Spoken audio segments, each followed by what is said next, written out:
حزب الريفي يا اسمع لي حزب الريفي. شوف حزب الريفي اسمع لي حزب الريفي، خليني نكمل. حزب الريفي اللي كيتقدموا الرئيس ديالو يوبا الغديوي بغاو يديروا دوله في الريف. واش الريف كانت دوله ولا كانت في المغرب؟ الريف ملي كتهضر الريف جزء من المغرب. دوك اخويا انتم اللي بديتوا بهذا الشيء وتحملوا المسؤوليه. واش نرجع لك فؤاد يا اخي يا خويا، ما بدناش حنايا نمشيو على قوانين التاريخ الجغرافيا العام القديم. قوانين التاريخ الجغرافي باش تفرقوا الريف على المغرب. لا ما فرقوش الريف تاع المغرب. وعلاش شوف انا شوف الريف من جهه اخرى والصحراء من جهه اخرى يا اخي. انا ما درتلكش على الصحراء. خويا انا ما درتلكش على الصحراء. انا كريفي درت لك الريف انا ديال المغرب. الجغرافيا اسمع لي خويا، الريف مغربي. اسمع، الحزب الوطني الريفي المكون في المانيا ولا في هولندا ما نعرفش، ما انتريس با باش نتبعهم. انا كريفي لا يمثلوني، كريفي مغربي لا يمثلوني. مشاو للدوله ديالكم الجزائر. انا ما اصحابي جزائريين ما عنديش مشكل مع الجزائر ولا شي حاجه. انا كنهضر نعطيك وجهه النظر. مشاو بيان سور. حتى انا خليني نكمل عايش مع المغاربه. خليني نكمل. مشاو للدوله ديالكم، استقبلوهم الصحافه، استقبلوهم ممثلين الدوله الريفيه. يا خويا واش كاينه شي دوله سميتها الريف؟ إلا كانت في 1920 بصح ما نعرفش. اذا استقبلوهم راك تقول استقبلوهم ومعليش حلوا لهم بيرو وطلعوهم. اسكو هما عندهم رئيس. هل من يمثل الريف رئيس؟ شوف محمد، اسمح لي فؤاد اخويا، الموضوع ماشي الريف، الموضوع القبائل. درك ما خصناش نغيروا الموضوع. فؤاد راه كمال راه مسكين يحترم الجميع وما يبغيش لا تحياتي لكم. تحياتي. شوف يا اخي انا نهضر معاك عادي. الريف محمد مانيش نتكلم رئيس او ملك الريف. محمد مانيش نتكلم معاك، انا نتكلم مع فؤاد. درك اسمح لي زيد اخويا فؤاد، الله يرحمك الوالدين اخويا فؤاد. شوف احنا كاع واحد، والموضوع تاعنا ماشي الريف. الموضوع تاعنا هو الدوسي البريه اللي حطوها القبائل في الامم المتحده. هذا هو الموضوع. لا ولكن اسمح لي خليني نكمل. لا هو كيتهم المغرب دابا، كيتهم المغرب. شوف الله يرضي عليك الوالدين، هما راهم باغيين يجرونا، احنا ما نجروش. الموضوع يبقى الموضوع. الله يرحمك الوالدين. سمحوا لي اخويا. الله يحفظك. تحياتي لكم. تحياتي.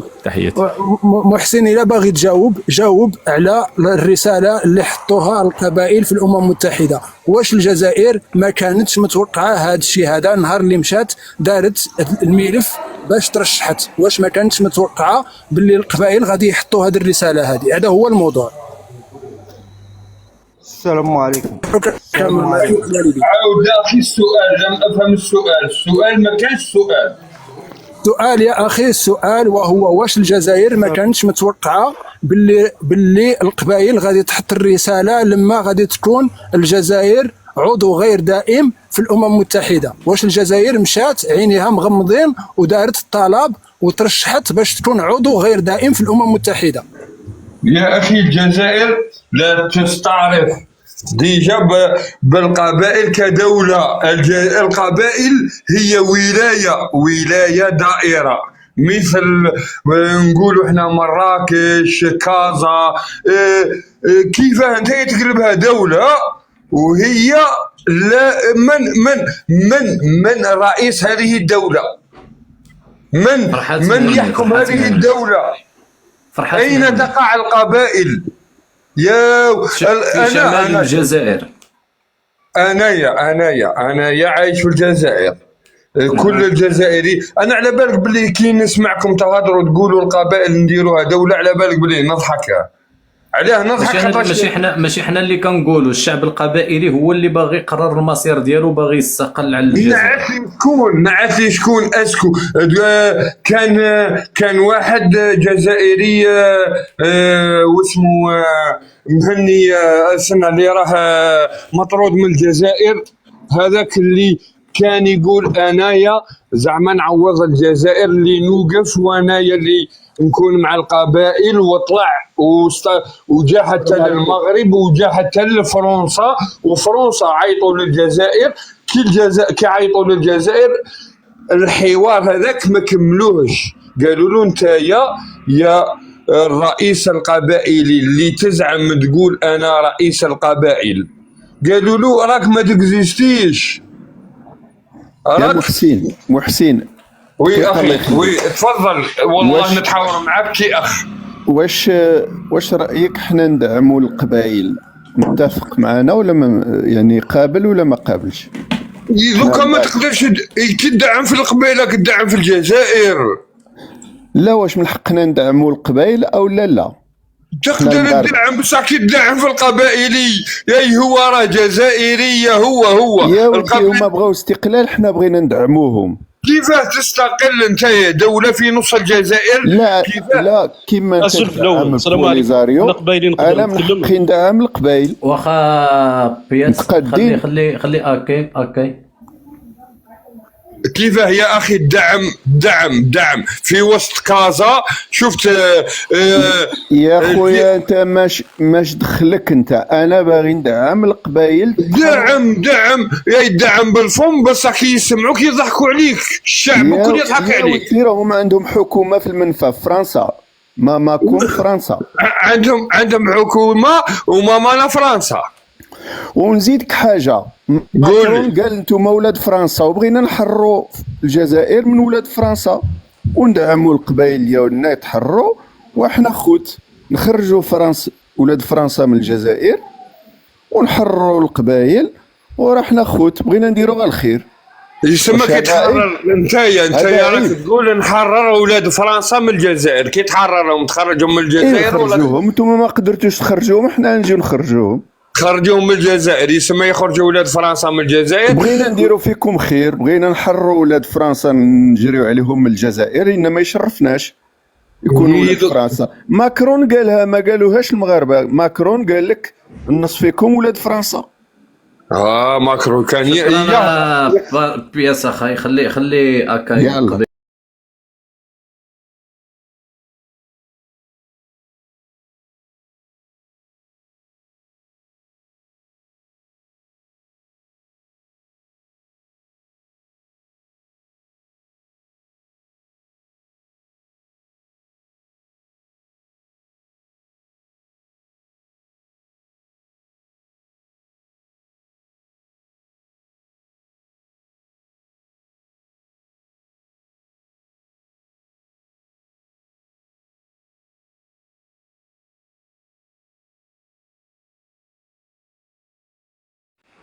يجيب 3% وراني جدون لي فورشات لي بلو هوت. فوالا سي تو سكو جي ا فو دير. واخا هكاي انت قلتي كلام منطقي، قلتي لو كان يدار الاستفتاء في بلاد القبائل يجيبوا 3%. علاش النظام الجزائري خايف على اساس انه يدير الاستفتاء في بلاد القبائل؟ انا قبايلي نتكلم لك، انا كنهضر معاك. حنا كنقولوا لك علاش النظام الجزائري كيرفض انه يدير الاستفتاء في البلاد القبائل، شنو هو الشيء اللي كيخوفوا باش ما يديرش الاستفتاء بما انه عارف 3% هما اللي غيصوتوا. كيف دير الاستفتاء يا اخويا؟ القبائل اخويا جزء لا يتجزأ من الجزائر. شوف الاخ الكريم باش نقول لك واحد المساله، هذه جزء لا يتجزأ من الجزائر. الا كانت حدود حقا، انت عندك حدود موروثه عن المستعمر الفرنسي، كيف ما ضمت فرنسا بمجموعه من الاراضي ضمت حتى بلاد القبائل. اسمح لي اخويا قبل اسكت يا اخويا هبط. شفت القبائل اين يا اخي المغربي يا اخي؟ خليني من القبائل اين؟ حنا كنتكلموا على الشعب القبائلي. الجزائر راه كانت غير قبائل، كلها كانت قبائل اصاحبي. كانوا المزاب، كانوا الشاويه، كانوا التوارق، كانوا الازواد، كانوا القبائل. شمال افريقيا كامله. الجزائر ما كانتش دوله. السلام عليكم، انا نخليكم. عليكم السلام. تفضل هشام. السلام عليكم، معليش ندخل. وعليكم السلام ورحمة الله. المهم السلام عليكم. الزلفله هنا نقبالي تيزي وزو، انا عايش في تيزي وزو في لاكابيلي. حبيت برك جمومك هضرت على الاخر على فرحة مهني، حبيت نقول لك السي كمال بان فرحة مهني والله ما يمثل 5% من الشعب القبائلي. هذه اولتها. ثانيتها حبيت نرد برك على الاخ بيس اند ما على باليش كيهضر على الريافه، قال لك يا ودي ريافه علاش تدعموا ريافه. حبيت برك نقول له بان الدعم الجزائر لريافه كان في 2024 بدات الجزائر تدعم في ريافه وفتحوا لهم بيرو هنا في الجزائر. مي بار كونتر المملكه المغربيه كانت تدعم في حركه الماك منذ سنين وسنين. صافي انا نرجع له بان دعم الجزائر لريافه هو رد فعل من الدوله الجزائريه لدعم المغرب لحركه الماك. وهنا كاين اختلاف بين الدولتين في أن الجزائر كدير حاجه، الجزائر عندما تقوم بفعل او برده فعل تقوم به علنا. اما المملكه المغربيه فدعمها للماك دعمها تحت الطاوله، تدعمها فيا لي زانترميديار الى دراهم الفوسفات يروحوا تحت الطاوله، الى الدعم السياسي تحت الطاوله. اما الجزائر قراراتها سيده، فانها اذا ارادت ان تدعم علنا وامام الملأ، لن تدعم. كلام منطقي صراحه بلاتي غادي نمشيو دقه. اسمع المارين لو مارين كتسمعني؟ نعم اخويا كمال. اولا فاش كتكلم كتقول على ان المغرب ما كيدعم حركه الماك. اصلا المغرب ما كيدعمش حركه الماك دابا حاليا، ولكن لا يدعمها علنا، لكن يدعمها. خليني غير نهضر وخليني نهضر. لا يمكن ان تقنع احدا بهذا الكلام. كنت كتهضر كنت ساكت كنسجل النقط. خليني نتكلم معك. اولا المغرب حاليا ما كيدعمش حركه الماك. علاش؟ لان حركه الماك كتحتاج واحد السند قانوني باش ترفع الملف ديالها في الامم المتحده باش ندعموا حنايا واحد الحركه اللي هي شرعيه.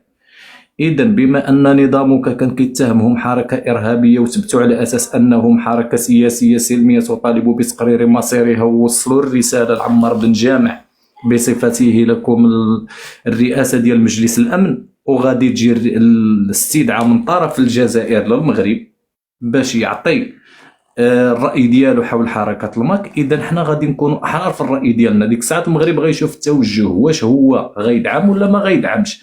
انا كمواطن مغربي اتمنى من المملكه المغربيه انها تدعم حركه الماك، لاننا حنا فاش كنجيو تاريخيا حركه الماك هاد بلاد القبائل كانت دوله قبل دخول المستعمر الفرنسي، وضمتها فرنسا للولايه المقاطعه الفرنسيه سنه 1847. ضمتها 1847 ضمتها بقوه السلاح. لكن فاش كتجي كتقول لي على ان انتم فتحتوا مكتب التمثيليه لجمهوريه الريف، انا كنسالك اي نظام عابط هذا اللي كيفتح واحد المكتب ديال التمثيليه لواحد الجمهوريه اللي هي بدون رئيس؟ شكون هو رئيسها؟ كتقولوا لنا عبد الكريم الخطابي. عبد الكريم الخطابي مات هذه مده ديال 70 سنه. يعني غباء ثم غباء ثم غباء باش انكم محتضنين عندكم واحد الشفاره كينهبوا لكم الثروات ديالكم مقابل لا شيء. الصحراء يا اخي كلمه بلاتي غير انتظر. ثاني حاجه على انه قلتي دراهم الفوسفات يمشيو لعند جمهوريه القبائل، لا ابدا. المغرب ماشي نظام بحال النظام الجزائري اللي غيخلي الشعب ديالو في الطوابير ويسلم الثروات ديال بلادو لطرف اخر. النظام المغربي ما يصرف حتى شي درهم على شي حركه انفصاليه، وانما انت بلادك هي اللي عندها سياسه الشيكات، هي اللي عندها سياسه الاغراءات الماليه، هي اللي صرفت 600 مليار ديال الدولار على ياش؟ على البوليخاريو. فاذا به ولو ديك الاموال تصرفت والمعاناه اللي كتعيشوها داخل الجزائر، الصحراء في مغربها والمغرب في صحرائه. وحنايا عندنا دابا حاليا مستثمرين 2024 وهذه بدايه 2025 دخلنا من الاستثمارات الاقاليم الجنوبيه 170 مليار ديال الدولار. 170 مليار ديال الدولار، بينما بلادك صرفت على المرتزقات البوليزاريو 600 مليار ديال الدولار، ومن بعد ذلك لا تستفيد شيئا من تندوف لان عطيهم اراضي في تندوف. حتى انت كمواطن جزائري ما يمكنلكش تدخل تما. حنا كنتسائلوا الرئيس فرحات مهني الان كيوصل رساله لعمار بن جامع من داخل دواليب الامم المتحده، كيقول له تكلم حول حركه الماك، بما انكم نتوما كتدعموا الشعوب المضطهده في تقرير مصيري، تكلموا على حركه الماك. في نظرك واش هذه صفعه من عند الرئيس فرحات مهني، او صفعه من الصفعات المتتاليه اللي كتعطيكم فرنسا، بما ان فرنسا هي اللي محتضنه حركه الماك؟ واش هذه صفعه من عند حركه الماك الرئيس فرحات مهني، او هي صفعه من الصفعات ديال فرنسا بما انها كتحتضن حركه الماك؟ الا كانت صفعه من الرئيس فرحات مهني فهذه صفعه شرعيه. الا كانت هي صفعه من طرف فرنسا، اذا على النظام الجزائري خصو يبين لنا ويرد الصفعه اللي غتعطيكم ماكم فرنسا من داخل دواليب الامم المتحده عن طريق حركه الماك السياسيه التي تطالب بتقرير مصيري. تفضل اودي روماري. بارك الله فيك، يعطيك الصحة. أولا سي كمال خويا، كوني جزائري وقبائلي نقول لك بأني عندي ثقة تامة في المسؤولين الجزائريين ما بينهم عمار بن جامع. Je suis conscient et convaincu à 1000% que هاد لافير هادي اللي تهضر عليها هي زوبعة في فنجان، تهضروا عليها يومين 3 أيام 4 أيام وتختفي. منذ 2019 الى يومنا هذا كي نفتح تيك توك نصيب السي كمال امير يهضر على الجزائر صفعه جايه ودير يومين 3 أيام زوبعه في فنجان تروح. انا كجزائري عندي اون كونفيونس توتال في ليطا الجيريان ومن بينهم عمار بن جامع. هذه اولتها. الور ما يخلعني لا فرحات مهني، ما يخلعني ماكرون. اكزيست با فرحات مهني، اكزيست با. خليني نكمل محسن، خليني نكمل. هذه اولتها. لو دوزيام بوان، موا جو تو كونفيرم، انا نكونفيرمي لك، انا قبيلي وعندي صحابي داخل الماك. المغرب يدعم الماك سريا كونترارمون للجزائر التي تدعم كل القضايا علنيا. حنا كجزائريين هذا اعتراف منك على ان الجهاز الاستخباراتي الجزائري هي منظومه ضعيفه جدا، لانها ما استطاعتش تكشف علانيه الدعم ديال المغرب لحركه الماك. اذا الجزائر الجهاز الاستخباراتي ديالكم ضعيف جدا. قل ماذا تقول يا اخي؟ ولكن خبر محسن نكمل، خلينا محسن نكمل اخويا. اسمح لي، تفضل. الكلمه الاخيره لامارين. وي من بعد الكلمه دي. شكرا. لو ماغا كمان الا سمحت لي، لو ماغا شوف، ما تقدرش تقول باللي ان المغرب يدعم سريا الا ما عندكش معلومات. بما ان ما عندكش معلومات، كاين معلومات كاينين بيرو. علاش ما يا محسن بالعقل يا محسن، هضرت من قبل ومن بعد نخليك تهضر يا خويا العزيز. انا نعطيك معلومه. حنا ماذا بينا نستافد خوتك بسوس. وما شوف، باش تتهم خصك الدليل. شوف المواطن خليه يتهم على روحه، خليه يقول. انا نقدر نقول لك على ان الجزائر كتفاوض هي واسرائيل باش تبيع فلسطين. نقدر نقول لك على ان الرئيس عبد المجيد تبون كيفاوض هو وايمانويل ماكرون من اجل ايذاء ومن اجل يعني إهانة الشعب الجزائري داخل فرنسا. خير ذلك هذا شرف. واش راك تقول شرف؟ كيقول دوك الجزائر ثابته عندي، ولكن خصنا شي حاجه تفاوض مع اسرائيل. هكذا قلت لي الجزائر تفاوض مع اسرائيل من اجل ايذاء الفلسطينيين. هكذا قلت، من اجل بيع فلسطين. هذا كلام، هذا شرف لي كجزائري نسمعوا من عندك. وعلاش؟ إذا كانت الجزائر في 2024 تفاوض مع إسرائيل لبيع فلسطين، فإن المغرب باعت فلسطين في القضية الفلسطينية في السبعينات. إذا حنا عندنا نفع عليكم. لا يا صديقي لا يا صديقي، هذا شرف. واش قلت شرف؟ هذا أفتخر به، هذا ننجم نهضر به. تفضل خويا. حنا كنتكلموا على فلسطين 2025 ماشي فلسطين ديال 2011 والمبادره العربيه اللي كانت السعوديه هي اللي حطتها. يوم كانوا المخابرات الاسرائيليين عندنا في مراكش في كازابلانكا. عندنا اعتراف ديال عبد المجيد تبون كيقول الا تفاوضوا على اقل من حدود 67 فانا ما ندخلش روحي. اذا دليل انكم كتبيعوا لكن ما غتستطيعوش لان سمى امير المؤمنين ورئيس لجنه القدس. نعم بعنا. انا معليش انا ندخل في لعبك. بعناها في 2024 بعتوها في السبعينات. انتم السبعينات حنا شاركنا في حرب 73 لذلك انت ما كنتيش في ذاك الحرب. حنايا دائما كنا مع فلسطين في جميع المواقف حتى في 7 اكتوبر حنا معها. لذلك انا كنتكلم معك حول حركه الماك. فهمني كيفاش ان الرئيس فرحات مهني كيسلمكم رساله في قلب الامم المتحده وكيقول لكم وصلوا هذه الرساله للدول الاعضاء في مجلس الامن.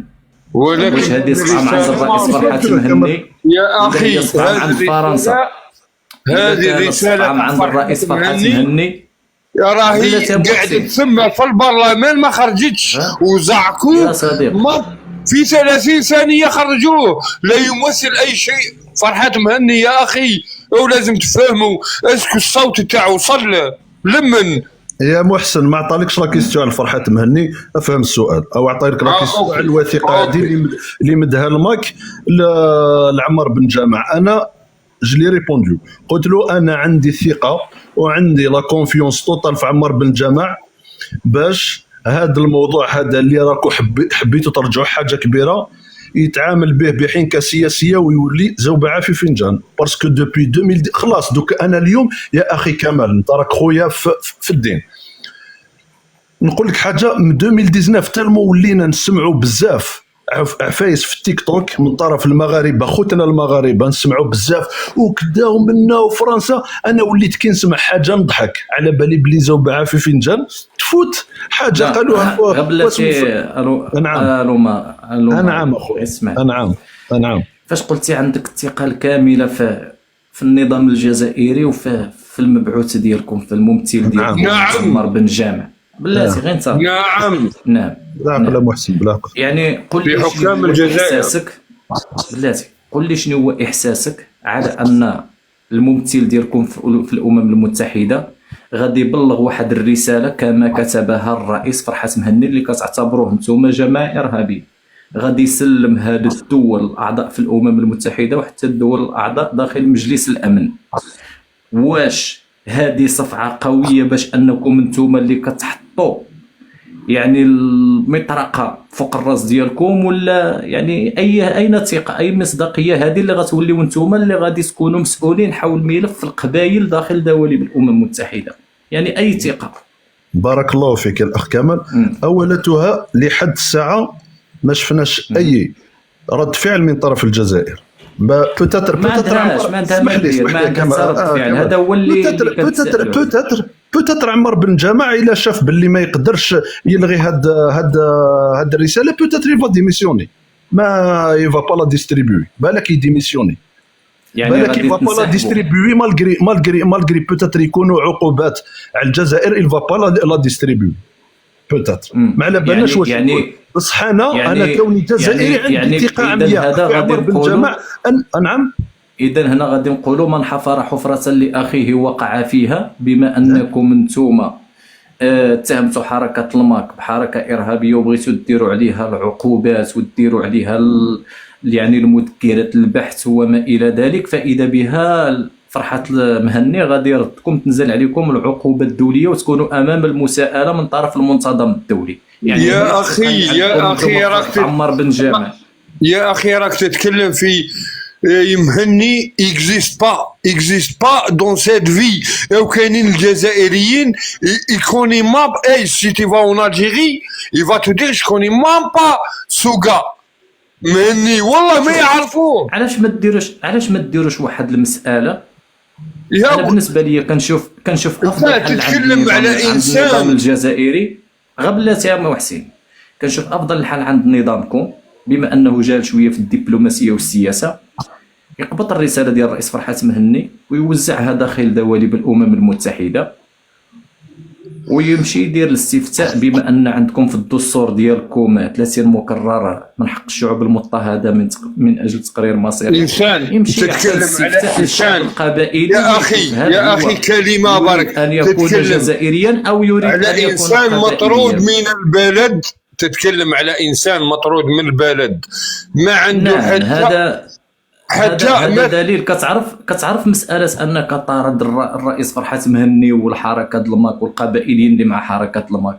يا اخي مانيش نطارد فيهم، هو شعب مضطهد. مانيش راني دليل على شعبي ان الشعب نتكلم. القبائلي هو شعب نتكلم مضطهد. نتكلم باسمي برك خاطرش انا عايش الواقع.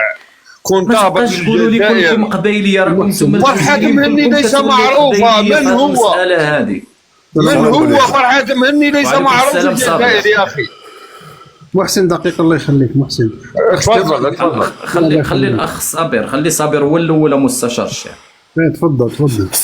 السلام عليكم. انا جزائري انا جزائري من البويره. من البويره. تكلموا على فرحات مهني. فرحات مهني خويا ما يمثل والو. فرحات مهني راح تهضروا عليه انتوما اكثر من يهضروا عليه في البلاد هنا. واحد ما يهضر عليه. صبر فهموا باللي بويره تبع منطقه القبائل، فهموا باش يعرف. باسكو تقول بويره بالك ما على بالك باللي منطقه القبائل. بني منصور بويره. أنت منصور. فوالا ايت منصور. ايت مهني نعرفوه في باري. في باري سي ان اونسيان شونتور. سي ان اونسيان شونتور. هو قبيلي. الى حنا كاع كيف حنا الجزائري بما انك قلتي من ايت منصور، يعني هذا دليل على انكم كتعطيو مني انه قبيلي. هنا كتعطيو الشرعيه القانونيه للرئيس فرحات مهني باش يطالب بتقرير المصير للبلاد القبائليه. ماشي خويا الامم المتحده كتقول اذا كان القاده في حاله تحرك من ابناء المنطقه فهذا تحرك شرعي، وان كانوا ليسوا من ابناء المنطقه فهذا تحرك غير شرعي. اي بمعنى الشرعيه القانونيه عند الرئيس فرحات مهني باش يطالب بتقرير المصير ديالو بشهاده. هذه عندكم، هذه في راسكم انتوما، هذه في راسكم انتوما. الامم المتحده في الامم المتحده. لا ما اسمح لي خويا. هذا بما ان اسمح لي صبر باش ما تروحليش الفكره. بما ان هذا المنطق اللي قلت لنا بها السي كمال، راك تهضر على فرحات مهني. هذا المنطق اللي هضرتوا على فرحات مهني يمكن ان نضعه في ابراهيم غالي. كيف تقدر توضعوا هذا الشيء. علاش حنا كنقولوا صافي ما انتم تعطيو له الشرعيه الدوليه، راك عطيتها ما انت البوليزاريو. بما انكم تتكلموا عن البوليزاريو ما انتم عندكم كيف فاش كتكلم على ان الرئيس فرحة هذا اللي كتقول عليه انت يا بن بطوش، حنا ما كنعترفوش به حتى لنفرض. لا يا اخي بن بطوش نو يا اخي في التاريخ اننا قبلنا في التاريخ الصحراء الغربيه ما بلاتي حتى لنفرض حنا قبلنا هذا. نقولوا في حاله ما نظامنا قال ندير الاستفتاء ما غاديش يكون من ضمنهم بن بطوش لانه من منطقه الرحامنه مراكش، وحنا كنتكلموا حول الصحراء المغربيه. مراكش راها ماشي ضمن هذا المساله اللي كتكلموا عليها في الصحراء، اي بمعنى هو ليس من ابناء المنطقه، وهذا تحرك غير شرعي. خلاص ما ندخلش معاك على المرتزقه اللي جايبينهم من ماشي كيف انا غير تكلمت لك على الرئيس فرحات مهني بما انك قلتي بلاد القبائل. يعني السيد راه عنده سند قانوني وشرعيه قانونيه باش انه يطالب بتقرير المصير ديالو. علاش نتوما ما بغيتوش ديروا الاستفتاء في بلاد القبائل باش تطفيو عليكم هذا الملف؟ يا اخي انت تتكلم في تفضل بس يا اخي الكلام تاعو ليس مقنع وليس مقنع يا اخي. محسن داك نهضروا بوليتيك الله يخليك تعرف. هي بس اقولها ما يقنعنيش. محسن خليه يهضر. خلي المارا يهضر. خليه هاي تفضل كمان احنا عندنا واحد الاشكال سياسي واقع في المنطقه انه فيه الجسم. قدم راسك بعدا، قدم راسك انت مستشار الشعب. واش بغيت من الجنسيه والمكان والعمر ولا شنو؟ لا قل لي من انت من اين دوله. جزائري الاخ. تفضل. شوف، اذا كان الجزائر عندها 1000 قضيه حدوديه وداخل والقبائل والشاويه والنصيبه والشرق والغرب كل شيء، والمبدا نتاعك يطالب باحترام صوت الشعب والدعوه لتقرير المصير، هذا المبدا السياسي البسيط اللي راك انت قاعد وتبريزونتيه كوم ايدي نورمال تري سامبل نطبقوه على المغرب. عندك الروافه وعندك صحراوه، نقطه رجع للسطر. تيتو هل دقيقه درنا نوصل لك الميساج بلا ما تقاطعني وما نقاطعكش، يكون واحد النقاش ادبي ونستفادوا وتمرر الرساله نتاعك بالرساله. داكور. هل الجزائر جلست مع الماك؟ هل الجزائر جلست مع اي انفصالي عبر 60 سنه من الاستقلال؟ المغرب لا، جلس ودار محادثات ودار اتفاقيات ودار مفاوضات ورجع اريار وقدم افون التقسيم، لا الحكم الذاتي، لا تفاهموا على نعطيكم استقلال موسع وجهويه موسعه وتخلوا لي السلاح والدرهم والعمله. صادي بون كاين واحد لا نيغيزاسيون، كاين واحد التاريخ، كاين اوراق، كاين مسودات جنيف، مسودات بريكسل، مسودات هيستون، مبعوثين امميين. يعني انت راك تقول اوكي واخا غير باش نوصل لك المساله. نوصل لك انا انت راك تقول لي شوف الارث نتاع القضيه الصحراويه كامل والارث الموجود سواء. لا غير خليو له الصوت، خليو له الصوت الخوت، خليو له الصوت. افتح الصوت مستشار. نشوف انت راك كتقول لي واحد القضيه معناها نشوفوا بعين الخوت ما تقطعولوش الصوت، خليوه يهضر، غير خليو له يهضر. افتح الصوت مستشار، يحبسوا خليونا نهضر. تفضل. نشوفوا بعين السياسه، ماشي بعين الحق ولا بعين الظلم. نشوفوا كسياسيين كشباب المغارب العربي واش نشوفوا نديروا لي زاناليز بوليتيك. داكور. نشوفوا انه المغرب يتوقع يجي مع ترامب ويكلاسيفي الجمهوريه الصحراويه ولا جبهه البوليزاريو كمنظمه ارهابيه، نو. ونشوفوا نحن القضيه تاع فرحات مهني كيفاش دار لا لونس واستباق الاحداث. اسكم من باب واخا مستشار هذيك الفكره اخويا دقيقه راني فهمت الفكره. لا نوصل غير الفكره. لا غير الفكره راني فهمتها، غير انا وياك دقه. خليه يكمل. اول حاجه بلاتي غنمشيو غير دقه. انا سادس انا راني معاك، غنمشيو غير سؤال جواب. اول حاجه، اليس من المخجل باش الجزائر اللي كتحتضر البوليزاريو وكتدعم الانفصاليين ديال الازواد وكتدعم الانفصاليين ديال حركه M23 وكتدعم الانفصال في المنطقه وعندها في الدستور ديالها 30 مكرر من حق الشعوب المضطهده في تقرير مصيرها، أليس من المخجل أن تمارس الجزائر سياسة حلال علينا وحرام عليكم؟ علاش ما تدعمش بنفس الدستور هاد القبائليين وتدخل تعطيهم الاستفتاء؟ ياك الجزائر كطالب لكم نتوما بالاستفتاء سيدي، تعطي القبائليه الاستفتاء. حاجه واحده اخرى، فاش كنجيو كنتكلموا حول مساله القبائل كتختلف كثيرا حول مساله البوليغاريو. علاش؟ لان حركه القبائل هذه راه كانت دوله مستقله قبل دخول فرنسا، اي بمعنى الى جا الرئيس فرحات مهني كانت دوله مستقله قبل فرنسا يا نعم.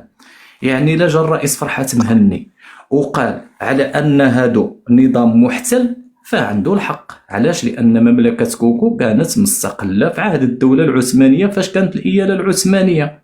يا اخي واش من تاريخ قريب خليني نتكلم.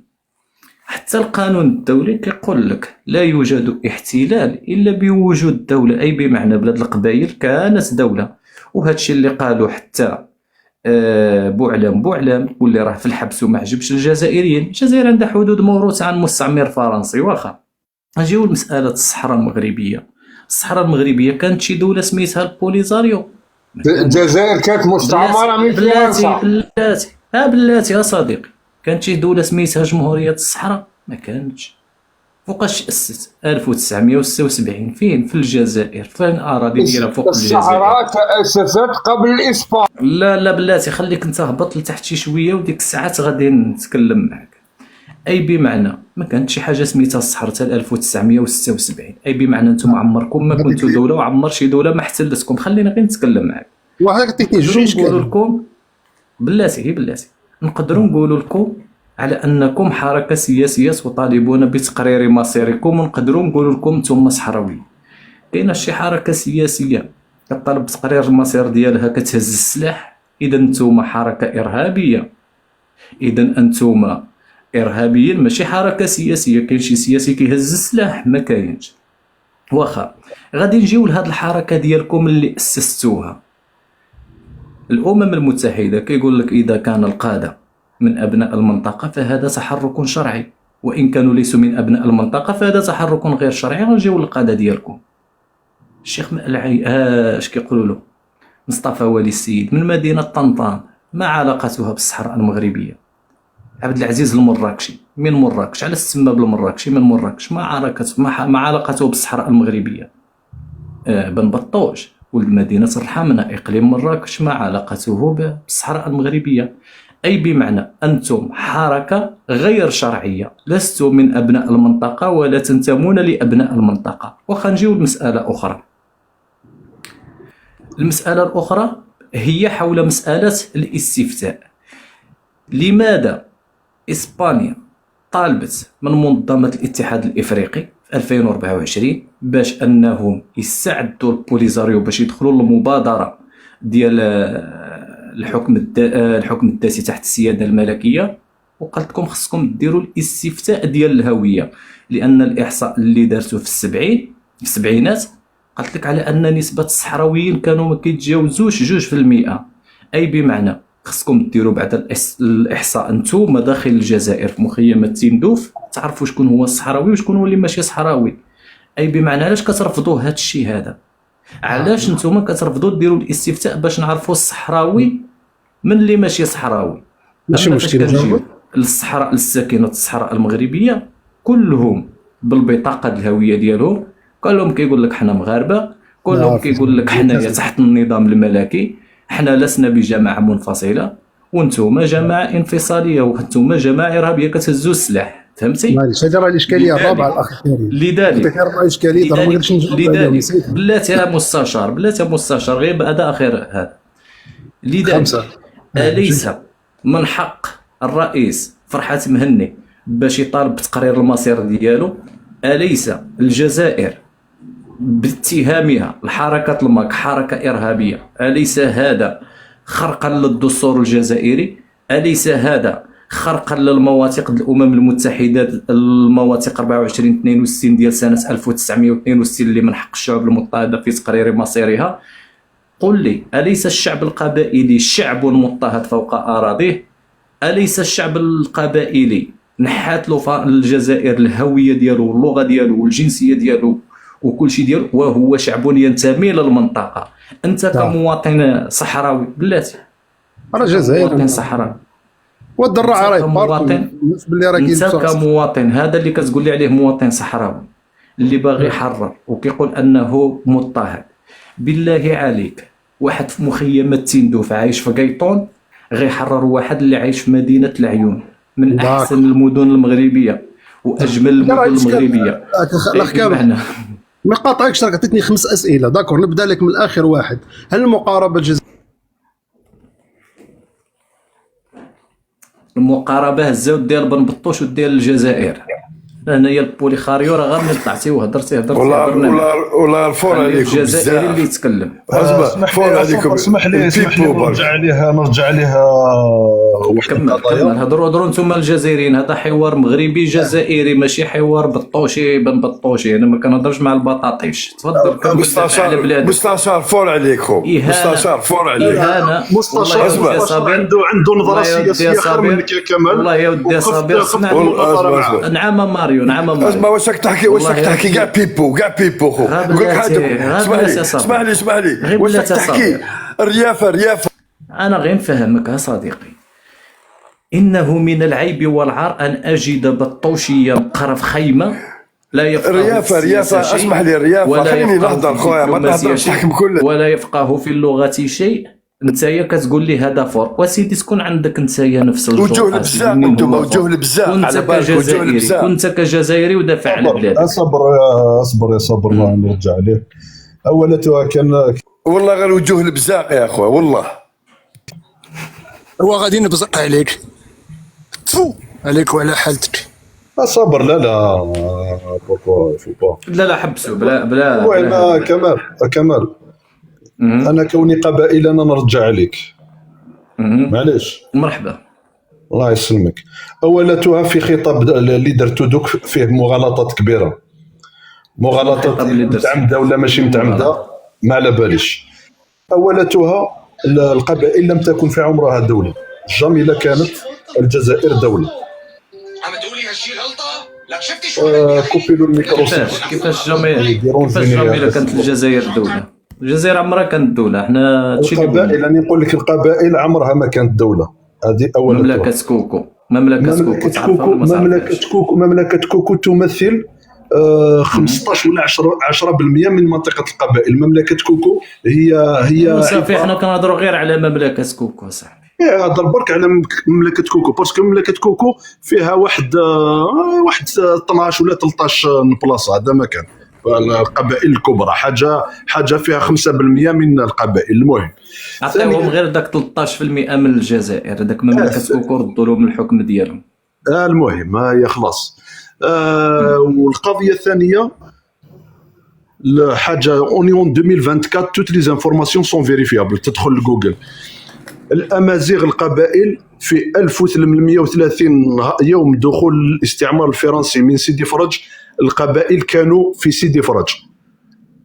القبائل مشاو من بلاد قبائل متيزي وزوم بجايه مبويره راحوا حتى لسيدي فرج لمقاومه فرنسا. هذه الحاجه الثانيه. الحاجه الثالثه يا اخي، انت هضرت على فرحات مهني علاش ما يمدولوش يدير تقرير المصير قبل ما يدير تقرير الشعب الجزائري، الشعب القبائلي، استفتاء للشعب القبائلي. قبل ما نعطيك استفتاء لازم تكون عندك الشرعيه الشعبيه ولا لا؟ اكيد. ولا دوكان نوض نقول لهم انا ندير استفتاء في وهران، الاخر ينوض. اكيد خاص تكون عندك الشرعيه الشعبيه. لازم الشرعيه الشعبيه لازم أمو يكون معك 30% من هذاك الشعب، 30% من هذاك الشعب يكون معك. اكيد. لا لكن هاد فرحات مهني ما عندوش. انا نقول لك 3% من الشعب القبائلي. 3% ما عندوش. حول هذه المساله ماريو نقدر المهم اسمعني يا صديقي. انا اسمعني يا صديقي. هادشي اللي كان نقطه واحده وخلاص. نقطه واحده غير باش نتكلم لك حول هذه المساله القائمه الشعبيه. شوف اولا فاش كتكلم على القائمه الشعبيه مجرد ما خرجت الشرعيه الشعبيه ماشي القائمه، الشرعيه الشعبيه. قائمه شعبيه واحد تكانش من شرعيه شعبيه. قائمه شعبيه يعني كيفاش قائمه شعبيه؟ ما فهمتش هذا المصطلح السياسي ما نعرفوش. القائمه الشعبيه هذه قائمه شعبيه هو واحد الشعب اللي انت كتحميه، تقوم بحمايته.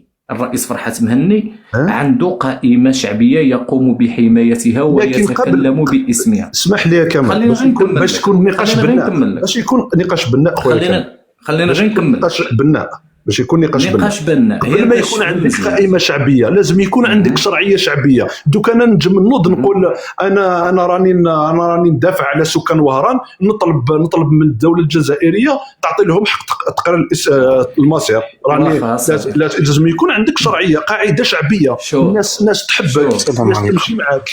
وعليكم السلام. شوف انا معاك. اسمع، الشرعيه الشعبيه كتكون اثناء الاستفتاء. واش هذا عنده شرعيه ولا ما عندوش؟ الا صوتوا بلا ما عندوش شرعيه غير صافي نوضوا زوج مراكش يدوزيو في الاستفتاء. قائمه شعبيه بلاتي واخا سيدي شرعيه شعبيه. هاد الشرعيه الشعبيه نمشيو معك غير بالمفهوم ديالك. الشرعيه الشعبيه مجرد ما اعلن الرئيس فرحات مهني على الاستقلال ديالو، شنو دار عبد المجيد تبون؟ صنف حركه الماك حركه ارهابيه، اي بمعنى قام بقتل القائمة الشعبية وقام بقتل الشرعية الشعبية داخل بلاد القبائل. علاش؟ لا راك عندك مغالطات. خليني نتكلم. فرحات مهني اعلن على الاستفتاء في 2012 ولا 2013 يا صديقي، ماشي في 2024 يا صديقي. عطالو 10 سنين الرجيم السوري، عطالو 10 سنين باش صنف هذه المنظمه ارهابيه. خلينا غير نتكلم لك. تفضل. مجرد ما الرئيس عبد المجيد تبون صنف حركة الماك الشعبية والشرعية الشعبية لحركة الماك، أي بمعنى أي قبائلي خرج كيعبر على الرأي ديالو ويقول أنا مع حركة الماك فهو إرهابي وغادي يتم الحكم عليه بالإعدام شنقا حتى الموت. أي بمعنى أي قائمة شعبية أنت اللي كتكلم عليها وأنت مصنفهم حركة الماك وكتحكمهم بقوة النار والحديد. شحال من قبائل راه في الحبس، لو قبضتوا الرئيس فرحات مهني او المستشار ديالو اكسل بن العباس او باقي المستشارين، شنو غادي يكون مصيرهم؟ الموت. اي بمعنى انتم ما خليتوش القائمه الشعبيه، وانما عوض عبد المجيد تبون ما يصنف حركه الماك حركه ارهابيه يقولوا انت كطالب بتقرير المصير ديالك. اجي نديروا الاستفتاء ونشوفوا شكون اللي معك وشكون اللي ضدك. اي بمعنى الرئيس عبد المجيد تبون يعلم علم اليقين ان حركه الماك الى دار الاستفتاء غادي تحصل على الاستقلال ديالها، والشعب القبائلي كله غادي يمشي وراء حركه الماك. لذلك قال لهم حركه الماك حركه ارهابيه بدون اي دليل، وحتى الاتهامات اللي حطوها على الرئيس فرحات مهني فاذا به هو هز الملفات ومشى للمحكمة العدل الدولية وقال على أساس أن هذه الاتهامات هي باطلة، والمحكمة البريطانية حكمت ببراءة الرئيس فرحات مهني وحركة الماك من هذه الجرائم.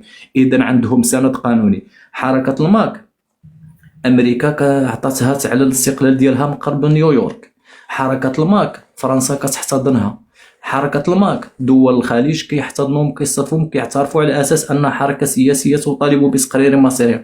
حركة الماك أنا شاهد على أنها عمرها حملت السلاح في وجه النظام الجزائري ولا حملت السلاح في وجه الشعب الجزائري وما إلى ذلك. حركة الماك نعلم على أنها خرجت كتحتفل، خرجت كطالب بحقها في 2001. النظام الجزائري قتل فيهم 256 شخص. 2021 قام بحرق القبائل وقتلوا فيهم 720 شخص. 2022 قاموا بحرق القبائل وحرقوا فيهم أزيد من 1070 شخص. 2023 الحرائق متتالية، والإدانة اللي دان بها الرئيس فرحات مهني الشعب القبائلي كله كيعرفها. لذلك حتى الأشخاص اللي تسلموا المهمة حرق القبائل هما نفسهم اللي عرضهم الإعلام ديالكم في 2021 2022 و2023. أي بمعنى النظام الجزائري هو الذي يقوم بحرق الشعب القبائلي، والنظام الجزائري هو اللي كيقتل القائمة الشعبية، والنظام الجزائري هو اللي مضطهد الشعب القبائلي وما مخليش يتكلم حتى اللغة القبائلية، كيقول لهم اللغة الرسمية الأمازيغية. يمكن نرد عليك اخويا كمال؟ لك الحق الرد.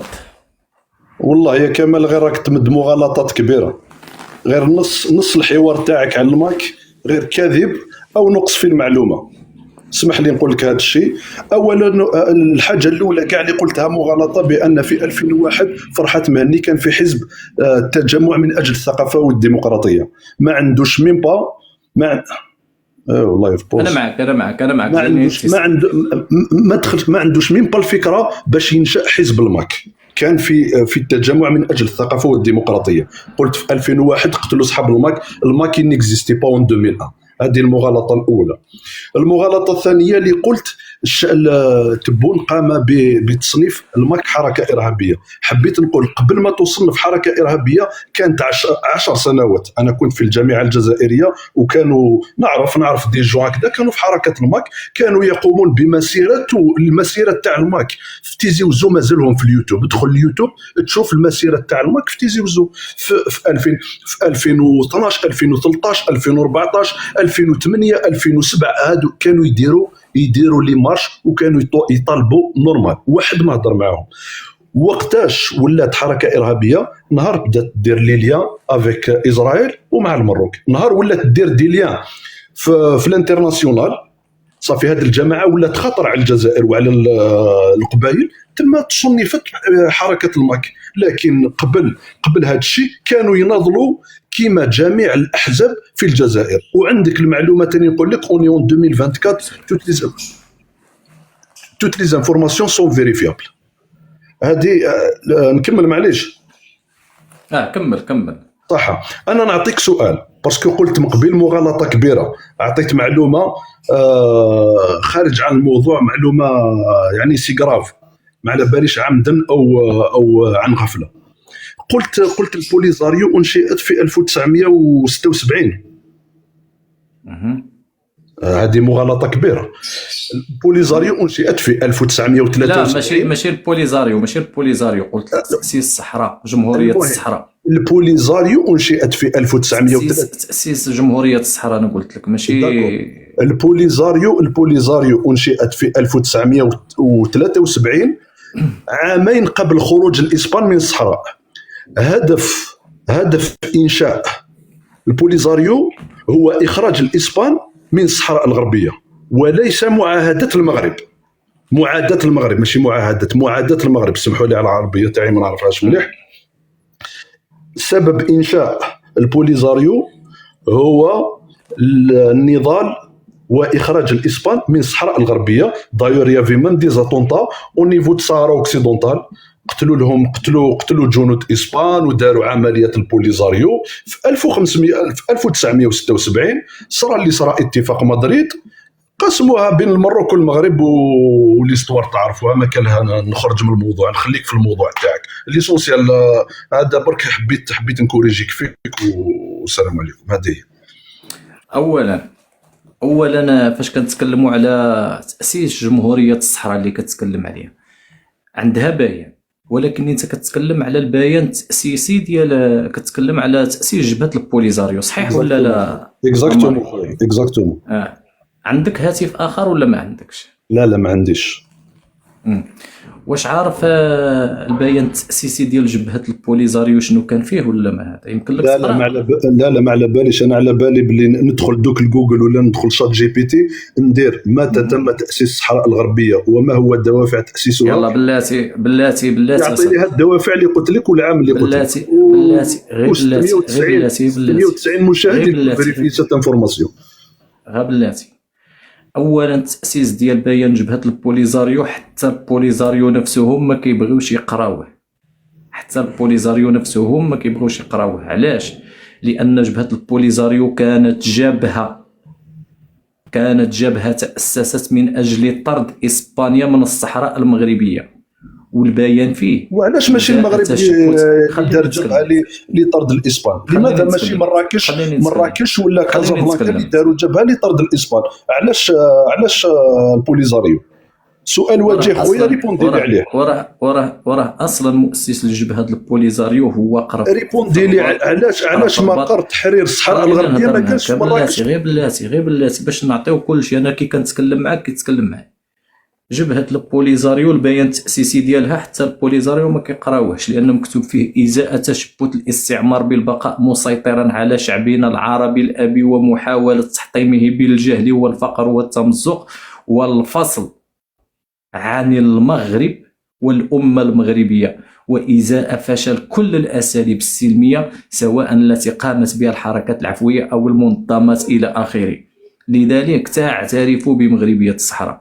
اما فاش كتجي لي نتايا الجمهوريه القبائل الاخ الكريم كانت دوله مستقله قبل دخول فرنسا. حنا هنا كنتكلموا بدوله، ماشي غادي تجي حتى 1976 وغادي تقول لي انت كاينه واحد الدوله.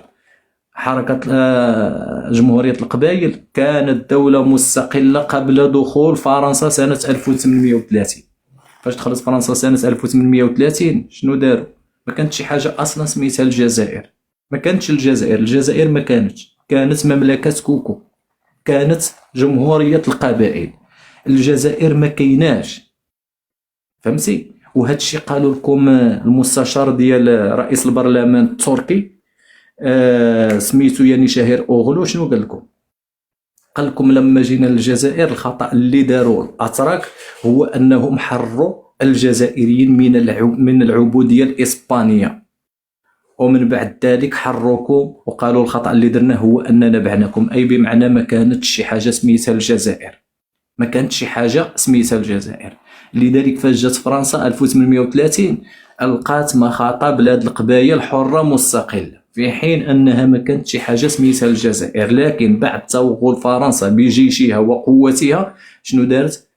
عمدت إلى إنشاء الجزائر أولا سنة 1830. دارت واحد الجزائر الفرنسية، عمدت إلى تأسيس الجزائر الفرنسية، من خلال الجنرال شنيدر اللي هو أسس هذا الكيان ديال الجزائر سنة 1839 من بعد اتفاقية تافنة اللي باع فيها الأمير عبد القادر اش كيقولوا له باع الجزائر لفرنسا. في اتفاقية تافنة كيتنازل فيها.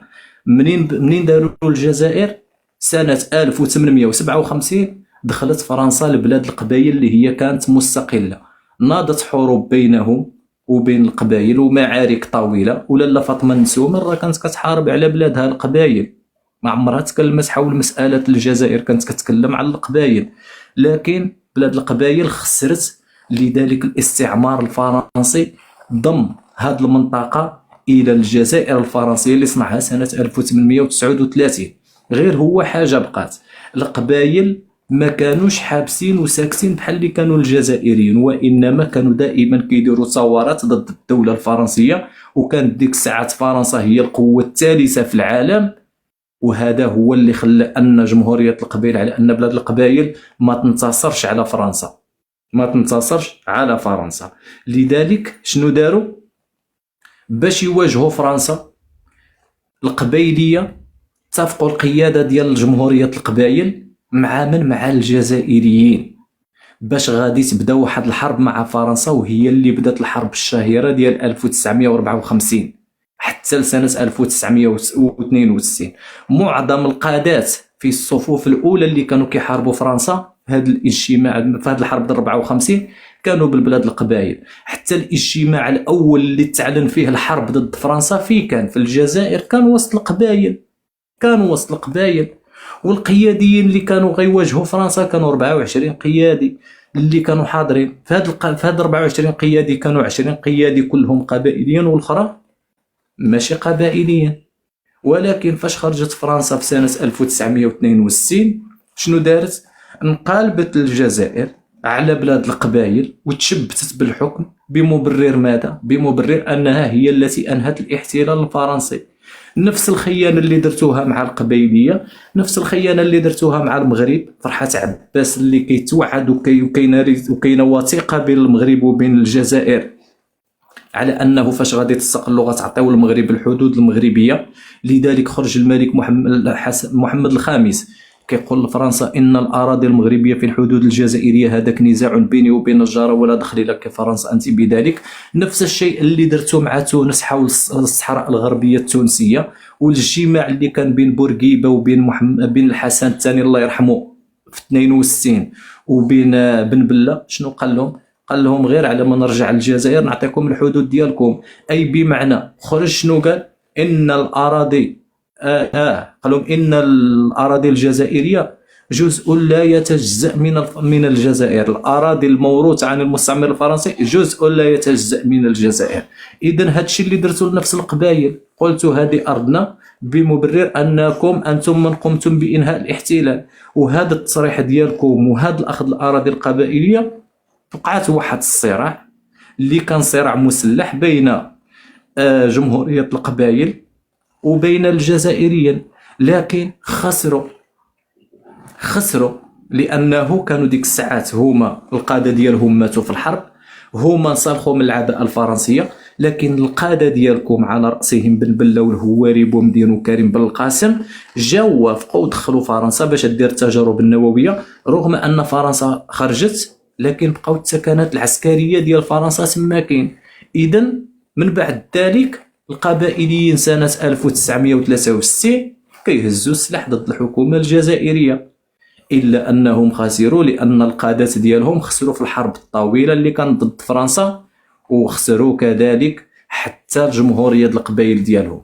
إذن من بعد هذا الشيء فاش ديت لهم الأراضي شنو دار النظام الجزائري؟ شنو دار؟ مارس عليهم أبشع أنواع الاضطهاد. أولا حيد لهم اللغة ديالهم، فكان مصير من يتحدث اللغة القبائلية السجن أو الموت. العديد من الشهداء اللي سقطوا لأنهم تكلموا فقط على باللغة القبائلية. كاينة أمثلة كثيرة على القمع والتهميش والقتل والتعذيب وما إلى ذلك. حاولوا هما مرارا وتكرارا الثورة في وجه النظام الجزائري، إلا أنهم فشلوا لأن الشعب الجزائري كان يقف أيضا نتوما والنظام كنتو كتوقفوا ضد هاد القبائليين. وكمثال على هذا الشيء اللي كنقول لك في سنة 2001 فاش قتل النظام الجزائري 128 قبائلي لانهم انتفضوا. شنو كنتو كديروا نتوما؟ كنتو كتطلقوا عليهم الماء سخون والزيت مغلي من السطوحه ديالكم، وما حرك حتى شي جزائري ساكنا ضد هاد الجرائم اللي كيرتكبها النظام في حق هاد القبائليين، ولا قلت الله من هذا منكر. وحتى وقفه تضامنيه مع الشعب القبائلي ما ضمنتوهاش في حق الاضطهادات اللي دار النظام. من بعد ذلك شنو دار الرئيس فرحات مهني اللي هو رئيس حركه الماك؟ شنو دار؟ رفضوا هذا التصرف وتجمعوا هو رفقات بعض الاخوان اللي كيمثلوا شعب القبائل، وداروا واحد الاستراتيجيه ديال النضال باش ياسسوا لواحد الحركه اللي هي سياسيه غادي تطالب بالحكم الذاتي وغتطالب بتقرير المصير ديالها في بلاد القبائل. سنه 2010 فعلا نجح الرئيس فرحات مهني وهاد الشباب اللي كيمثلوا الشعب القبائلي نجحوا في تأسيس أول حكومة قبائلية مؤقتة اللي كانت في باريس. في 2013 كيخرج الرئيس فرحات مهني كيعلن عن مطلب تقرير المصير لبلاد القبائل، ومازالين إلى يومنا هذا كيطالبوا بتقرير المصير. سنة 2018 وضع الرئيس فرحات مهني في الأمم المتحدة مطلب الاستقلال ديال القبائل، لكنه بسبب سياسة الشيكات والغزل الجزائر نحو أوروبا كانت مع بلاد الجزائر. أما الآن كنشوفوا على أن بلاد القبائل كتعرف واحد الدعم سياسي ودبلوماسي كبير، على رأسهم فرنسا، على رأسهم كندا، على رأسهم أمريكا، على رأسهم دول الخليج، على رأسهم دول من إفريقيا بحال مالي، بحال النيجر، بحال بوركينا فاسو. يعني ولات عندهم واحد الدعم سياسي ودبلوماسي كبير. الان كنشوفوا على ان الرئيس فرحات مهني اللي هو سياسي، وانا اعترف بقدراته السياسيه والدبلوماسيه، باش يقدم صفعه لنظام الجزائر، خلى حتى تكون الجزائر دوله عضوه في مجلس الامن، وخلاهم حتى تكون عندهم الرئاسه ديال يناير ديال رئاسه مجلس الامن. فاذا به ارسل الطلب ديالو لمن لعمار بن جامع كيقول له على أننا نطالب بتقرير مصيرنا، وبما أنكم تدعمون الشعوب المضطهدة في تقرير مصيرها وتدعموا الأزاود وتدعموا البوليزاريو وتدعموا الام 23، إذن هذه الرسالة بلغها للدول الأعضاء في مجلس الأمن. إذن حط الجزائر في موقف محرج. يعني الجزائر هي الآن أمام محاكمة نفسها وجلد ذاتها بذاتها. هل الجزائر هي من ستحاكم نفسها لأنها توزع الرسائل ديال المحاكمة عن نفسها، وستقوم بجلد نفسها بنفسها، أي بأنها ستعرض قضية هي هذه القضية ضد وحدتها الترابية كيف ما كتقولوا. وبما أن الرسالة اللي رسلها هو رئيس القبائل الجزائر، يعني نفسها مصنفة حركة إرهابية من طرف نظام الجزائر. يعني كيف قال له الديب، ما نقدرش نقول هذا المثال، ولكن قحت أمام خيارين كلتاهما مر، إلا دعمتوها غادي تدعموا الإرهاب لأنكم مصنفينها إرهابية، فهمتي؟ إلا ما دعمتوهاش ومشيتوا ضدها ومشيتوا ما بغيتوش تفرقوا هذه الرسالة، إذن هنايا غادي تكونوا أمام المساءلة القانونية وأمام العقوبات ديال المنتظم الدولي وأمام مناقضة والضرب في مبدأ ديال تقرير المصير. إذن نتوما راه حطيتوا راسكم أخويا. فرحات مهني كنشوفوا على أنه سياسي مخضرم استطاع أن يضع حذاء الرئيس عبد المجيد تبون والدبلوماسية الجزائرية، حط لهم الرأس ديالهم أمام حذائه في المحافل الدولية. تفضل السي لوماري، وربما المواضيع تكون عندك إلمام بها ديال جمهورية القبائل أكثر وأكثر، وحتى في الشأن السياسي. غنشوفوا صاحب القلعتين هو الأول. خليك معايا خويا لومارين. السلام عليكم. وعليكم السلام. يعني والله شوف، يعني زمن يطول ولا قصر، القبائل هم اللي رايحين يعني ينتصروا في الأخير، لأنه صاحب الحق لابد أن ينتصر ولو لآخر يوم.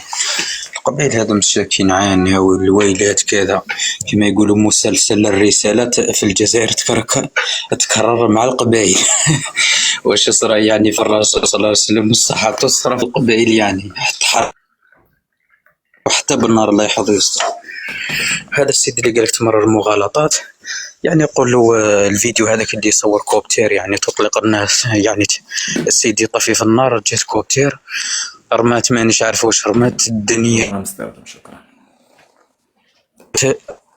الراس. قول له هذاك الفيديو عن ماذا يعبر فقط يعني الصوت والصورة كلها يعني تجرم هذا النظام باختصار شديد يعني حتى الدلائل الموجودة بالفيديوهات بالتصريحات يعني بكل شيء.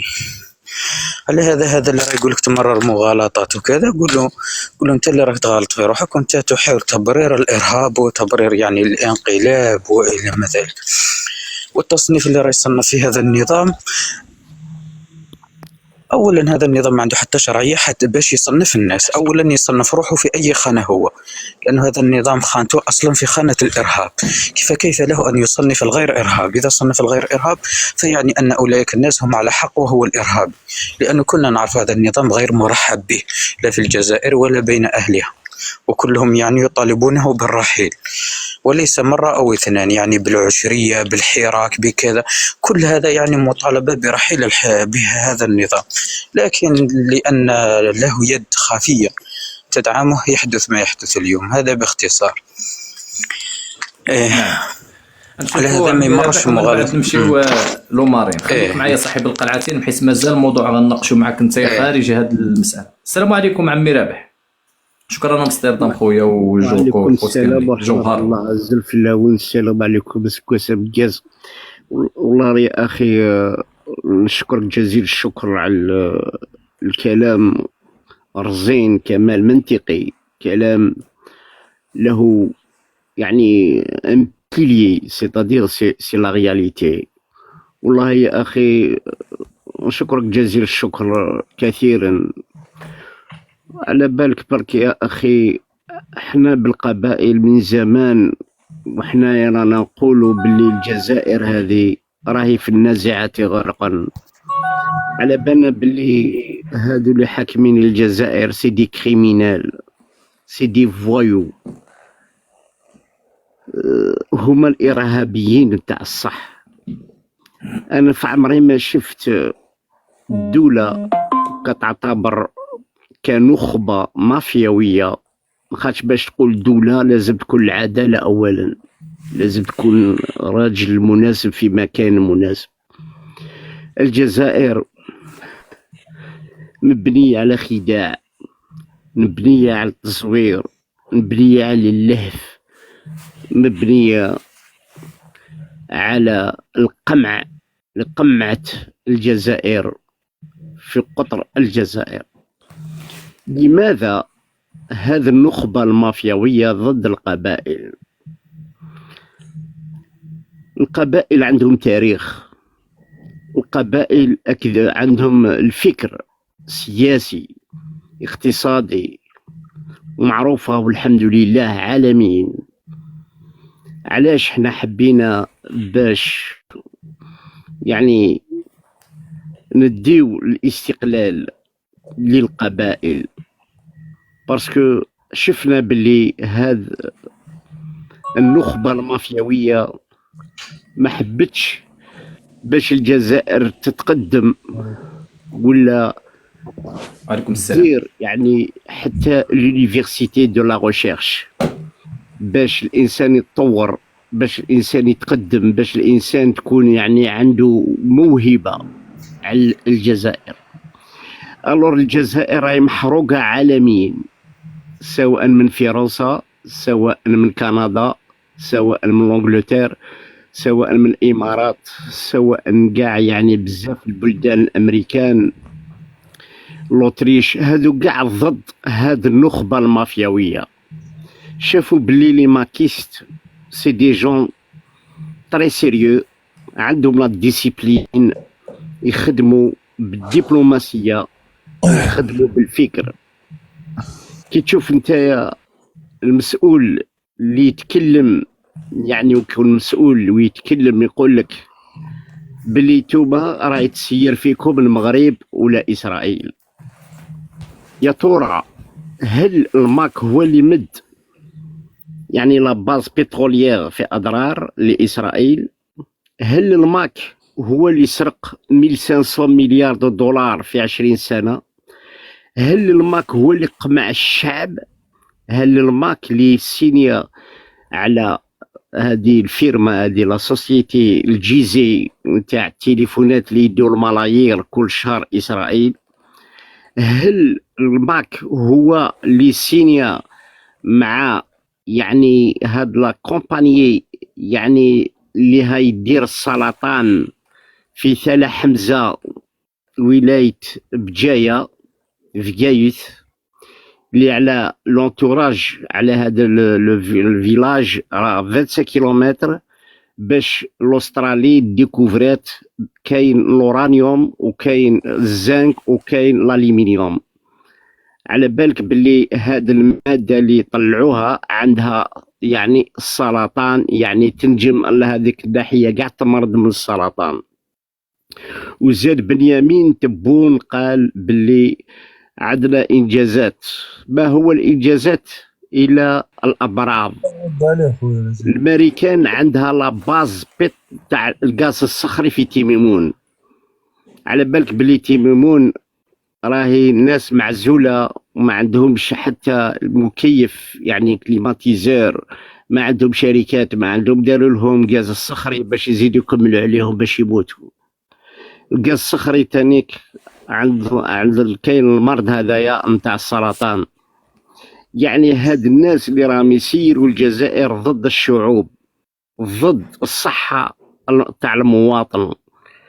على بالك ما من الفاكهة والفواكه، ما من الفواكه والخضر، يعني عندهم واحد المادة اللي يديروها ضد الحشرات. يعني كاين بزاف الناس اللي مرضى من السرطان من الجزائر.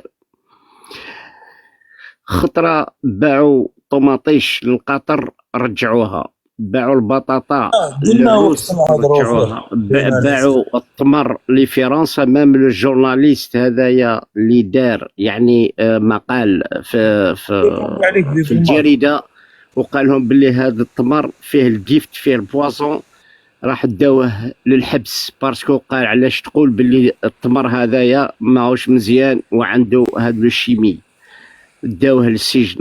هنا يعني مام الجورناليست راهو يخدم في الريسك وش يدير. غانو خلي عمي رابح يكمل وخذ الكلمه باش ما نقاطعوكش انت، باش يكون واحد الحوار نقدروا نخرجوا باستنتاج. لا وقت نهضروا فيه باش باسكو يطول. يسالي غنعطيو لوماري الاخ من الجزائر ومن بعد نجيو عندك انت غانو. شوف يا اخي، هاد الناس هادوما اللي راهم يشيتوا كاع للدوله. الحمد لله فرنسا دركا فاقت وكاعيتك هادوما راح يحبطوهم كاع البلاد، حتى لي زافيون راهم حبسوهم في فرنسا. ممنوع ديكولي اير الجيري في السماء، ممنوع تدخل الى فرنسا، ما كاش الفيزات، ما كاش. مام هادوما لي زيتيديون اللي كانوا في فرنسا راح يحوزوهم كاع، راح يحوزوا كاعيتك لي زالجيريان اللي راهم في فرنسا. ها واش دار لكم عمكم تبون، جاب لكم الازمه الدوميسيل. اللي يحب يتزوج ممنوع، اللي يحب اللي عنده لي زافير يعني بزنازي ولا في الاراضي ولا في الصناعه ولا في لابياس ديتاشي ولا ممنوع. الور دونك هاي كولاو لالجيري بنفسهم، هما اللي كولاو بيديهم لالجيري.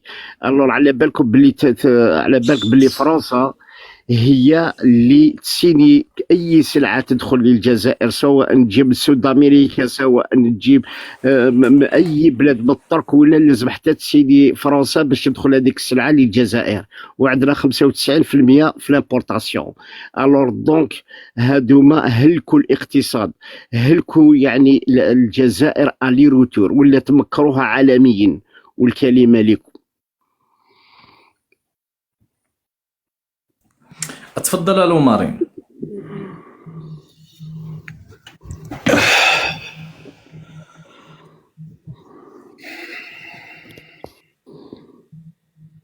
انا اللي نهضر.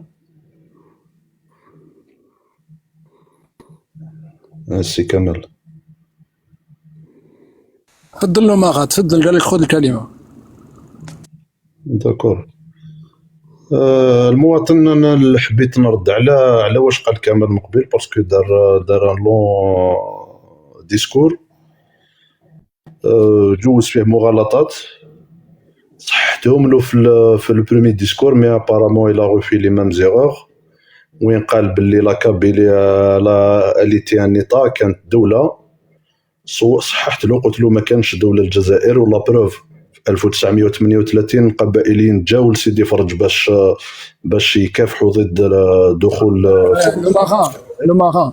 نعم. شو اسمح لي نقاطعك. شوف نعم. انت تقول انت يعني البحار لو ماغا يعني تحمل الاسم نتاعك تحملوا بواحد تعرف حاملوا نيشان، يعني تبحر في المغالطات. شوف هو جاب لك تاريخ مسترسل.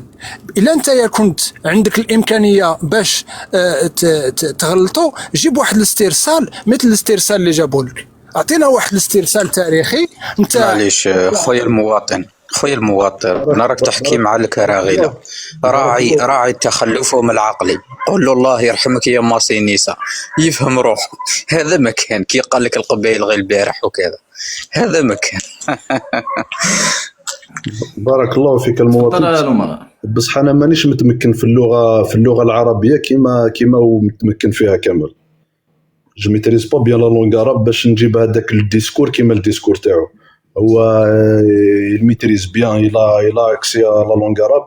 انا ما عنديش هذيك لاكسي، ما عنديش هذيك الفصاحه اللغويه. با غراف في ان كونتينيتي دو طون ديسكور نتاع ليستوار، ان كونتينيتي ديستوار بالدارجه ماشي مشكل. سي بور سا انا نحكم النقاط اللي يعنيوني ندير عليهم تعقيب. هذا ما كان ما دوك الا شفت باللي هذا المنهج اللي نديه انا ما عجبكش انا نسكت، يا با بروبليم. باسكو انا ما عجبنيش. اسمح لي فيف لو ماك هذاك اللي دخل عمي رباح اللي قال له عمي رباح ستان كابيل دو بوجي شكروا سي با. هذا ما نقدرش ندير له تعقيب ولا نقدو. وعلاش؟ باسكو هو قبايلي وانا قبايلي. شوف لو اسمح لي المواطن نكمل برك هذه الفكره. هو جزائري وانا جزائري، بوتيتر هو يقول نو شوي با ان الجيريا، مي هو بور لانستون اللي جزائري جوسكا بروف دو كونترير. هذا شأن داخلي عنده. شوف عمي كمال هذا ولا اسمه فيف لو ماك، هذا عنده الحق ينقد كيما يحب ويهضر واش يحب. انا ما عليا غير نحترم الافكار نتاعو. انا ما نقدرش ننقد افكار في فلوماك. بصح كمال جمومك ستا ماروكان، انا جوي ان الجيريان، من حقي ننتقد الافكار تاعو، ننتقدو مام هو باسكو هو راه خارج الجزائر وينتقد الداخل الجزائري. بصح في فلوماك انا ما نقدرش ندخل في متاهات معاه. جمومكي اللي كابيل شوي كابيل، انا جزائري هو جزائري. هو عنده الحق يقول واش يحب، يقول باللي نظام ارهابي، باللي حرقوا مالغري كاين هو تاني جوز مغالطات على البير تاع البترول في الصحراء تاع اسرائيل. بصح ما نقدرش انا ننتقدو. انا لا ننتقدك انت يا مواطن، ننتقد كمال. اسمع لي هذه البير تاع هذا حدث ولا حرج، هذا تسرب مدرسي ما ندمش كاع نرجع له. حاول ماذا نهرب من ليكول معايا الاخ لوماغا. نعم لوماغا علاش فاش تنتقد معايا؟ لا انا قلت له انت كي راح تكينط، قلت له المواطن كمال جلي كوريجي توتالور، قلت لك باللي القبائل عمرها ما كانت دوله. انت عاود في هذا لو ديسكور عاود توليت لهذيك ليرور تنسيستي باللي القبائل كانت دوله. قلت لك يا ودي لي برومي صاحب القلعتين خلينا نهضروا. معليش لومارين الكلمه ديالك صاحب القلعتين. شوف خلينا الكلمه ديالك صاحب القلعتين. كمل. خلاص لا عرفوا ما في بيرتوربي، عطي له يهضر ومن بعد نعاود نتيرفون. غنعطيو الغانو عاد نعطيو لصاحب القلعتين. السلام عليكم. بسم الله. وعليكم السلام ورحمه الله. شوف اخي العزيز، انا حبيت نقول باللي على فيف لو ماك لا كابيلي وكاع تيكسي الجزائر اللي دارت لك ليدونتيتي دو ان. حاجه الاولى هي الجزائر اللي دارت لك ليدونتيتي، ما كانش عندك ليدونتيتي. وقبل باش تكون قبائل وماشي فرنسا زعما اسمح اللي درت في لادونتيتي الجيريان. خويا العزيز ما تخليش كيما ما خليتنيش نقاطع، ما تخليش يقاطع خويا العزيز. تخليهش يقاطع، عندي هضره نهضرها. خليها صاحب القلعتين ومن بعد شوف الجزائر اللي دارت ليدونتيتي، هذا الحاجه الاولى. ما كانش عندك ليدونتيتي قبل ما تكون قبائلي، كنت امازيغي. مور فرنسا اللي وليت قبائلي. افون كنت امازيغي. البربر كانت البربر قبل كاهنه قبل الاخر كانت بربر. لافريك دو نور اونتو سما كيما رانا في الجزائر راك محتل، من في المغرب في تونس في ليبيا راهم محتلين القبائل تاني. ما باش يكون في علمك مليح، ماشي باش تهضر على قبائل تاع الجزائر وتنسى الامازيغ الاخرين. والقبائل والامازيغ ماشي عباره غير عن قبائل ولا. وجو سوي كابيل وهضر قبايليت وش باغل تخي بيان ما لونغ. غانو في الدول هكاك ماهمش يحرقوا فيهم، هما عايشين معززين مكرمين. في الجزائر اللي رانا نشوفوا الحرب الاباديه. خويا انا نتبع بيا الامازيغ. انت في 85 في المغرب كانت نض الحرب كونتر ريافه وتسجنوا عباد وماتوا عباد وصراو في 85. وواحد فيكم ما يقدر ينكرها هذا الشيء. وقبل عباد ما من القصف كان ما من القصف. وقبل 85 وقبل 85 انا امازيغي نهضر على الامازيغ اون جينيرال. انا نهضر على مانيش ضد انسان يهضر على ليدونتيتي ديالو واحترم. معليش هل انتهت القضيه تاع الريافه بالقمع ام انتهت بالاصلاح؟ اسمح لي خويا العزيز. لا باش نفهموا هل انتهت يعني كما تزير بالارهاب والذبح ولا كيفاش انتهت؟ تزير كانوا يذبحوا بالموس. نهضر معاك، خليني نهضر. ماشي الدوله تاع الجزائر اللي كانت تذبح بالموس. شكون خلينا نهضروا خويا العزيز. نظر شخصيا قال لهم مستعدين لقتل 4 مليون جزائري من اجل الحفاظ على النظام. شكون اللي دار؟ اسمح لي خليني نكمل. اللي وقف المسار ورد لك على الجواب تاعك. انا تبعت الامازيغ حتى الاخر، من في تونس من في بصح اللي وقف المسار الانتخابي، منع الانتخابات، منع التشريعيات. هذا واش راه يحوس؟ هذا راه يحوس على كل منع الانتخابات. ما على باليش علاش كل منع التشريعيات. شكون اللي قال لك الكرسي ما تقعدش عليه سواء بشعبك ولا؟ شكون اللي قال تبريك بشعبك ما راكش تقعد على الكرسي؟ لو كان 40 مليون جزائري يعني راح نقول هذاك الوقت كانوا ديجا 25 مليون ولا 20. هذا كنتو معليش صح. شكون اللي قال؟ صح معليش شكون اللي قال بكم شعبكم ماكمش راح تقعدوا على الكرسي؟ بصح راك غلط بزاف. يخليني نهضر. ما قلت حتى كلمه غلط، ما هضرت حتى اسطوار. مازال ما لحقتش. هذاك هو المصلح وحنا الارهابي. خليني نهضر. لا اسمح لي، هذا اللي لعبها شي كره على الشعب وعلى الشرعيه ولا لا؟ هذا راجل. اسمح لي ما على باليش شكون انت. قلنا شكون هذا اللي لعبها شي كره على كافه شعب الجزائر وعلى التشريعيات وعلى الدستور وعلى كذا وعلى الاتفاقيات. خلي انا جاوبني القلعتين ومن بعد غير خليه 4 سنين يروح صاحب القلعتين. مازال له 4 سنين للتبون يعاود يطلع. هو مش كيتي يكمل 4 سنين، مش كيتي يكملها. هو القلعتين يا خويا ما خليناش نهضروا كاع. خلونا نهضروا.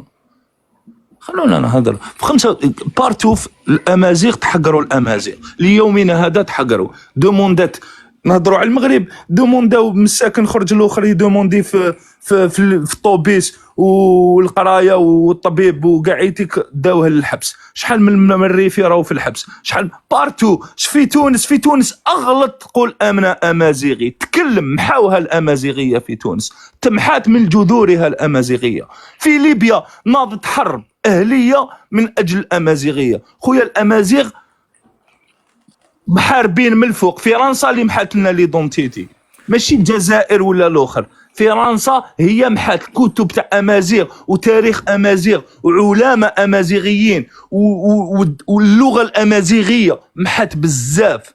هذا ما كاش بالمغرب. جابت فرنسا تحميها من امازيغ باسكو الامازيغ خرجوا يتظاهروا على جالها. جابت فرنسا حمات لها من امازيغ. بلاتي غاني إلا غادي تتكلم بشي أحداث حول مسألة الحماية خصك تعطينا دليل على الكلام ديالك. إلا هضرتي على أحداث سنوات الرصاص هذوك نجاوبوك عليهم. أنا سنوات الرصاص شي حوايج غتكلم بهم خاص بالدليل بالحجة.